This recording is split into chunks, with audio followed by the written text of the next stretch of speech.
છોટાઉદેપુરમાં સામાન્ય માણસના જીવની કોઈ કિંમત નથી। આવું અમે એટલા માટે કહી રહ્યા છીએ કેમ કે આળસુ તંત્રના કારણે હવે રસ્તાઓ મોતના રસ્તા બની ગયા છે। નસવાડી, બોડેલી અને ક્વાટ આ 3 તાલુકાઓને જોડતો મુખ્ય રસ્તો ખાડાઓનું સામ્રાજ્ય બની ગયો હોવા છતાં તંત્ર કુંભકર્ણની નિંદ્રામાંથી જાગવા માટે તૈયાર જ નથી। કેવી રીતે ખખડધજ રસ્તો લોકોની હાડકા અને તેમના વાહનોને તોડી રહ્યો છે, જોઈએ જનતાની વાત।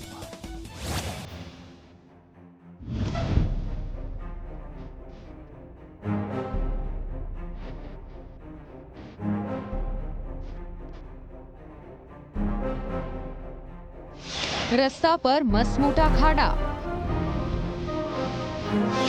કમર તોડાવતા લોકો, ધૂળની ઉડતી ડમરીઓ।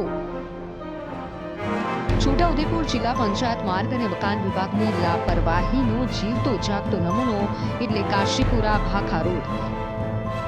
નસવાડી, બોડેલી અને ક્વાંટ આ 3 તાલુકાઓને જોડતો મુખ્ય રસ્તો આજે રસ્તો મટી અને ખાડાઓનું સામ્રાજ્ય બની ગયો છે।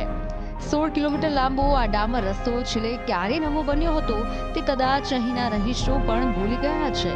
તંત્રના પાપે 10 વર્ષ પહેલા બનેલો આ રસ્તો આજે માત્ર કાગળ પર અસ્તિત્વ ધરાવે છે। વાસ્તવમાં અહીં રસ્તામાં ખાડા નથી, પણ ખાડામાં રસ્તો શોધવો પડે તેવી સ્થિતિ છે।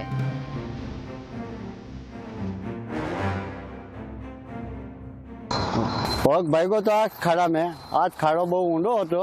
आज आ 70-80 हज़ार रुपया खर्चो थयो अने बड़ा हवे खाड़ो जल्दी तमे पूरो करो।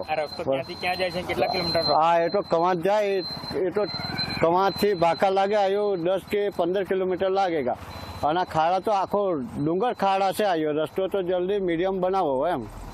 ખરાબ રસ્તાના કારણે અહીં રોજે રોજ નાના મોટા અકસ્માતો સર્જાય છે।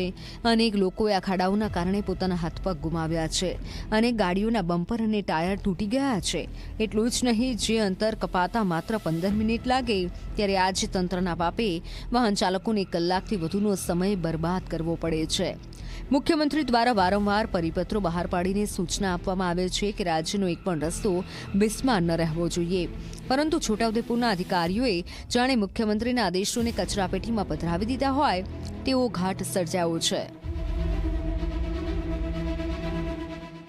આ રસ્તો તમે જુઓ એવો જ છે, બધું આ ખાડા ટેકરી આ તે બધું દરરોજના એક્સિડન્ટ થાય, આ તે બધું થયા કરે છે। શું કરવા, ગાડીઓને પંચરો પડે છે, એક્સિડન્ટો થાય છે, કોણ જવાબદારી લે? આ બધી શું માંગણી છે તમારી?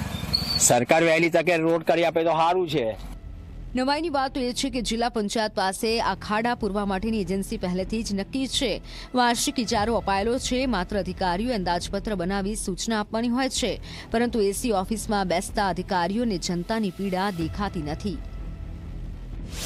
હવે સવાલ એ થાય છે કે ખખડધજ રસ્તા તંત્રને કેમ નથી દેખાતા? શું મોટા અકસ્માતની રાહ જોવાઈ રહી છે કે પછી કોઈનો જીવ જશે ત્યારે જ તંત્ર જાગશે? માથાનો દુખાવો બનેલા આ રસ્તાથી પ્રજા હવે ત્રાહિમામ પોકારી ઉઠી છે અને વહેલી તકે રસ્તાનું સમારકામ થાય તેવી લોક માંગ ઉઠી છે।